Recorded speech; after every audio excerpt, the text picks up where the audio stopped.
Salam, hər vaxtınız xeyir olsun dəyərli izləyicilər. Bugün yeni il süfrəsi üçün çox rahatlıqla hazırlaya biləcəyiniz və süfrələrinizə də xüsusi bir gözəllik qatan salat hazırlayacağım. Salat üçün lazım olan tərəvəzləri və bir toyuğun sinə ətini əvvəlcədən bişirmişəm. İndi isə xırdaladım filemi. Daha sonra 2 ədəd turşu xiyarımı xırda doğrayıram və doğrayandan sonra suyunu sıxıram. 3 ədəd kartofu və 4 ədəd yer kökünü sürtgəcin iri gözündən keçirdim və 4 ədəd yumurtanı, 180 qram isə Holland pendirini xırda gözündən rəndələyirəm sürtgəcimin.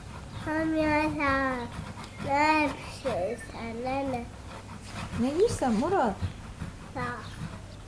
Pendir de yağ deyil. Nuş olsun. Salatı hansı qabda süfrəyə verəcəmsə, o qabın içərisinə belə bir forma yerləşdirdim. Keks formasıdır və mən bunun kənarlarından istifadə edirəm. Alt qatdan mayonez və üzərinə kartof, biraz da duz səpirəm. Sonra isə yenə mayonez əlavə edirəm. Mayonezi vurandan sonra qaşıqla bu formada yaya da bilərsiniz və yaxud da istəmirsinizsə heç də qaşıqla üzərindən keçməyin və qarğıdalını əlavə etdim üzərinə.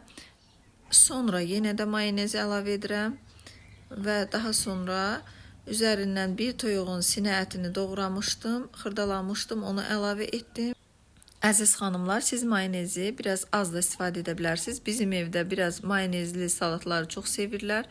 Ona görə də mən biraz da artıq mayonez istifadə edirəm və üzərindən doğradığım turşu xiyarı, yer kökünü əlavə edib biraz da duz və istiotdan istifadə edirəm. Onu da qeyd edim ki, bu salat çox bərəkətli salat olur və ara qatlarına göyərti də istifadə edə bilərsiniz. Soğan, şüyüd.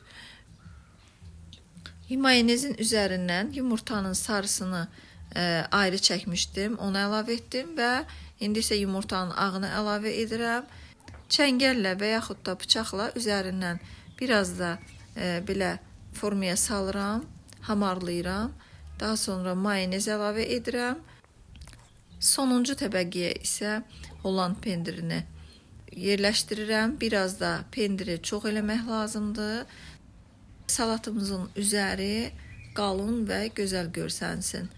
Pendirin üzərini biraz da belə hamarlayıram. Üzərinə isə salatımızın sizin zövqünüzə görə nə ilə bəzəmək istəsəniz. Mənim əlimin altında şüyüd və nar var idi. Biraz da qoz ləpəsi əlavə etdim.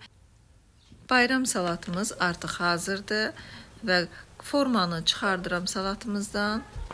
Görüntüsü də çox möhtəşəm alındı. Dəyərli izləyicilər, bayramınız mübarək olsun. İnşallah Allah süfrələrinizi bol ruzi bərəkətli eləsin. Salamat qalın. Kanalımıza abunə olsanız, bizə dəstək olsanız, bizi çox sevindirərsiniz. Allah hər birinizdən razı olsun. Göz haqqınızı halal edin. İliniz düşərli və uğurlu olsun. Yeni ildə, yeni videolarımızda görüşənə də inşallah. Allah'a əmanət olun.